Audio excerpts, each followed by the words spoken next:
ڈٹائی کے ساتھ، ہٹ درمی کے ساتھ یہ موقف کے خاوند چور ہے اس پہ تشدد کیا. جو بندہ اس میں شامل ہے، نام لیے بغیر کہہ رہا ہوں، نہ اسے معطل کریں، مقدمہ درج کریں، جو مرضی کریں، قانونی کارروائی کرائیں، عدالت میں لے جائیں اس کو، لیکن اس کو اس راستے پہ جو 8 سے 9 کلومیٹر 10 کلومیٹر بنتا ہے اس میں پانی میں غوطے ضرور دیں. اور اس کی وائرل فوٹیج باقاعدہ ڈاکومنٹری پبلک کو دکھائی جائے. اور اس سب میں پولیس کو کیا سزا ملی ہے؟ آپ نے دیکھا کوئی پولیس؟ میں نے ایک جملہ آپ کے پروگرام میں کہا تھا، آپ کو یاد ہوگا، ہمارے ناظرین کو یاد ہوگا یقیناً. میں نے آج تک کسی پولیس کانسٹیبل کی لاش پھانسی لگ کے آتے نہیں دیکھی. بڑے چیلنج سے کہہ رہا ہوں، وثوق کے ساتھ، کہ پولیس کے فلاں کانسٹیبل کو پھانسی لگ کے آئی، لاش پڑی دیکھی کسی نے. پھانسی کی سزا کی نہیں کہہ رہا، سزا تو سنائی جاتی ہے، عدالت نے کئی سنائی ہیں.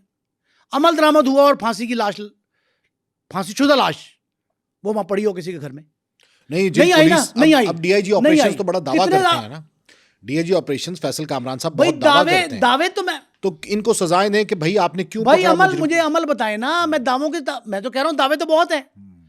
میں آپ کو سینکڑوں لوگ ایسے جن کو عدالت نے یہ ثابت کیا کہ پولیس کے ہاتھوں مارے گئے، تو پولیس والے کسی کانسٹیبل کی لاش پھانسی کیوں نہیں لگتی؟ سزا ملتی نہیں، سینشور دے دی، چھوٹی موٹی سروس فورفیٹ کر لی، معطل کر دیا.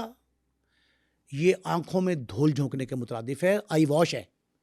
اب اور جملہ میں کہہ رہا ہوں، مقدمہ اگر ہماری عدالتیں سماعت میں تاخیر کریں یا تاخیری حربے استعمال کریں، وکلا جو بھی کرے، تو اسے سمری ملٹی کورٹ میں بھیج دیں. ہم ہر چیز میں دیکھتے ہیں نا منظم اداروں کی طرف کہ ان کو بلایا جائے، لاجسٹکس ان کے پاس ہیں.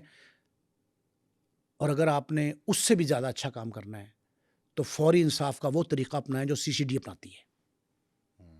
سی سی ڈی کے حوالے کر دیں ان کو.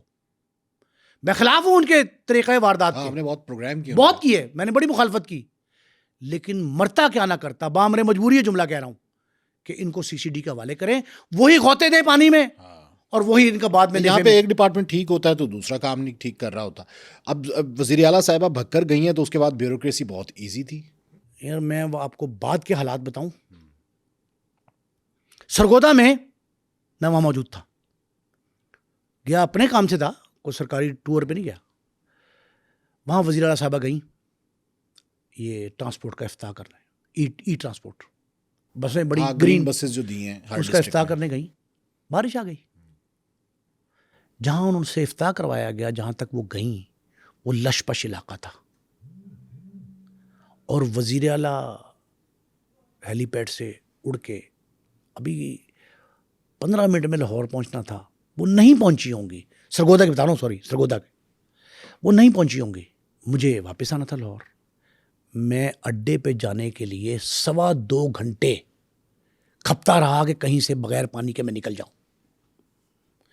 جب میں اس راستے پہ گیا جہاں سے وزیر اعلیٰ نے افتتاح کیا تھا سرگودا میں، تو مجھے لوگوں نے کہا جی کہ وہ علاقہ تو ابھی تک کھولا ہی نہیں گیا. میں نے کہا پانی کی نہیں، وزیر اعلیٰ صاحبہ چلی گئی ہیں، پانی کی وجہ سے نہیں بند ہے. اب 2.25 گھنٹے بعد میری وہ دو دفعہ بکنگ کرائی بس کی، 2 دفعہ بس گزر گئی. تیسری بس کے لیے میں نے 3 گھنٹے بعد کی بکنگ کرائی. 3 گھنٹے بعد بھی قد آدم پانی کھڑا ہوا تھا پورے شہر میں. ایون سرگودا روڈ، سرگودا کی سب سے بڑی شاہراہ یونیورسٹی روڈ، وہی بند تھی، پانی میں ڈوبی ہوئی تھی. شہر سارا پانی میں ڈوبا تھا، 3 دن تک ڈوبا رہا. میں دوسرے دن شام کو نکلا، بڑی مشکل سے وہاں تک پہنچا، اور ڈبے بسیں نہیں جا رہی تھی. وہاں پہنچا جب وزیر اعلیٰ، گورنر، وزیر اعظم، president, chief justice Pakistan, army chief, جب یہ افتتاح کر کے تقریبات میں شمولیت کے بعد واپس جاتے ہیں تو جانے کے بعد ایک غدر مچتا ہے ہر جگہ پہ. ان کی موجودگی میں نہیں غدر مچتا، ان کی موجودگی میں تو سب اچھا کا نعرہ لگ رہا ہوتا ہے. ہمارے گھر کے باہر سے، لارس روڈ سے، کل اور پرسوں 2 دن ٹیم گزری آسٹریلیا کی، اس سے پہلے T20 کی، اس سے پہلے 5 ملکوں کی. ہفتہ ہم جو لوگ یرغمال بنے رہتے ہیں. اب جب پوچھتا ہوں میں باہر کھڑے ہوئے رینجرز، روٹ لگا، فوج، پولیس، ہر طرح کا محکمہ، ریزرو پولیس، میں ان سے پوچھتا ہوں کہ بھائی یہ کیا ہوا؟ کہتے جی وہ ڈر ہے جب سے سری لنکا کی ٹیم پہ حملہ ہوا ہے. تو میں نے کہا وہ حملہ آور ابھی تک زندہ ہے؟ عدالت نے کچھ نہیں کہا. دوبارہ آ جائیں گے وہ. کہتے ہیں سر آپ مذاق کر رہے ہیں, سیریس بات یہ ہے کہ ٹیم پہ حملہ ہو جائے گا, ہم اس وجہ سے. تو میں نے کہا بھائی میں تو شریف شہری ہوں, قانون پسند ہوں, تو میں ایسے گزر جاؤں گا تو حملہ کیسے ہو جائے گا؟ آپ مجھے گزر کہتے نہیں, آپ گزر. جب سختی کرنی ہوتی ہے, عمل درآمد کرانا ہوتا ہے, تو طریقہ یہ ہوتا ہے. اور جب پولیس نہیں چاہتی تو گٹر میں ماں بیٹی کے ڈوبنے پہ بھی شوہر گرفتار ہوتا ہے, حراست میں رکھا جاتا ہے 5.5 گھنٹے. تو اب میں یہ کہنے پہ مجبور ہوں کہ جن لوگوں نے اس میں اتنا سا بھی کردار ادا کیا ہے, آج اس کو ٹیسٹ کیس بنا لیں اور اس خاتون سعدیہ اور رضا فاطمہ ان کی ہلاکت پہ دہشت گردی کا مقدمہ درج کریں. ابھی تو 322 کے تحت مقدمہ درج ہوا ہے. قتل خطا کوئی مقدمہ نہیں. ہاں یہ تو بالکل بیلیبل ہے. گھر پہنچے گا بعد میں, پہلے بیل ہو جائے گی ملزم کی. ایک دوسرا دیکھا ہی نہیں کسی نے, کوئی یعنی شاید تھوڑی ہے جس نے دیکھا ہو کہ محمد دین نے ڈبویا کہ نہیں مسلمان نے ڈبویا. یہ پتہ ہے ہمیں کہ یہ عدالت میں بھی فارغ ہو جائے گا اور یہ پرچہ بھی ختم ہو جائے گا, لیکن سر ان کو ڈپارٹمنٹل سزائیں تو دی جا سکتی ہیں, مجرمانہ غفلت کی کارروائی تو ہو سکتی ہے. یہ مجرمانہ غفلت کی تو اس میں شک نہیں لگائی گئی. بھائی مجرمانہ غفلت چلیں وہ قتل خطا ہے, مجرمانہ غفلت ہی ہوتی ہے. آپ نے مجرمانہ غفلت بھی لگا کے کون سی 30 مارے خانی کرنی ہے؟ آپ مجھے بتائیں. ہر طرح کی قانون سازی ہو رہی ہے, ہر طرح کی قانون سازی ہو رہی ہے, نئی نئی فورسز بن رہی ہیں, نئے بیپس بیج لگ رہے ہیں افسروں کو, عہدے کریٹ کیے جا رہے ہیں, منصب بن رہے ہیں نا نئے عہدے, پہلے سے نسبت کئی ہو گئے, کئی محکمے بن گئے. کسی شخص نے یہ سوچا تھا کبھی کہ یہ گٹر بھی کھلا چھوڑ دے گا, XEN engineer, site engineer, D G L D A TEPA جو بھی آپ جو مرضی لگا, کسی نے نہیں سوچا تھا. یہ تو سوچا تھا نا کہ پولیس والا ڈکیتی کو چوری, قتل کو قتل خطا, اور گمشدگی کی رپٹ, گمشدگی اغوا کے اس کو گمشدگی رپٹ میں تبدیل کر دے گا. اکثر اغوا گمشدگی رپٹ میں تبدیل وہ کر دے گا, یہ تو پتا تھا نا. تو آپ نے یقین کیوں کر لیا اس پہ؟ مجھے تو اس بات پہ غصہ ہی نہیں, جو ہو گیا ہو گیا. بھئی کس نے احمق نے آپ کو کہا کہ آپ کان ادھر سے ان کے ادھر سے نکال دیں؟ نہیں, اتنے سورسز ہوتے ہیں حکومت کے, اسپیشل برانچ کی رپورٹ الگ ہوتی ہے, مختلف ایجنسیز کی رپورٹس ہوتی ہیں. آپ نے صرف ایل ڈی اے کی رپورٹس, واسا کی, ٹیپا کی رپورٹس اور پولیس کی رپورٹ پہ کان بھائی دھرے. پیکا ایکٹ جو ہے نا, آپ نے خود کہا جرنلسٹ کے لیے نہیں ہے صرف. ہاں بالکل ایسے جو شخص ڈس انفارمیشن پھیلائے.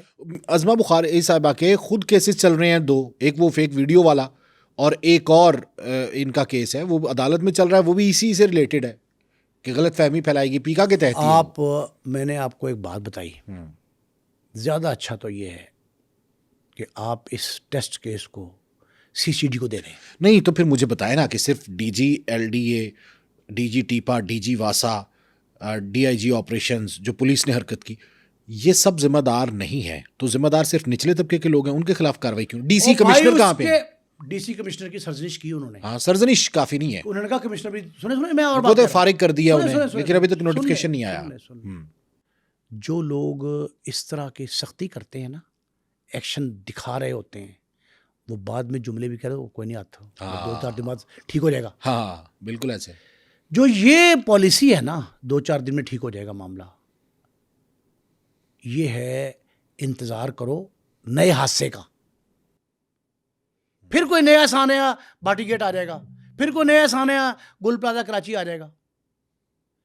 3 آگ لگی ہیں گل پلازا کے بعد لاہور میں, 3 بڑی. کسی ایک پلازے میں فائر فائٹنگ سسٹم نظر نہیں آیا. ہاں, اور سب سے بڑی بات کہ یہ جو ابھی آگ لگی تھی گلبرگ میں, جس میں ایک ہوٹل بھی ہے اس پلازے میں, اس کو اے کیٹیگری میں ایل ڈی اے نے شامل کیا ہوا ہے. میں نام نہیں لینا چاہتا تھا, ایل ڈی اے نے اے کیٹیگری میں شامل کیا ہوا ہے, حالانکہ وہ اے کیٹیگری کا بنتا ہی نہیں, کیونکہ اس کے پاس تو فائر ایکسٹنگوائزر ہے ہی نہیں. او بھائی اے کیٹیگری میں شامل وہ ہوتے ہیں, آپ پیسے دیں پلس اے کروا لیں. تو وہ پھر ایل ڈی اے کے خلاف کیا کارروائی ہوئی؟ او بھائی کسی کے خلاف کوئی میں نے آپ کو بتا دیا, کوئی کارروائی نہیں ہے. 1 ہفتے بعد ہم بھول جائیں گے.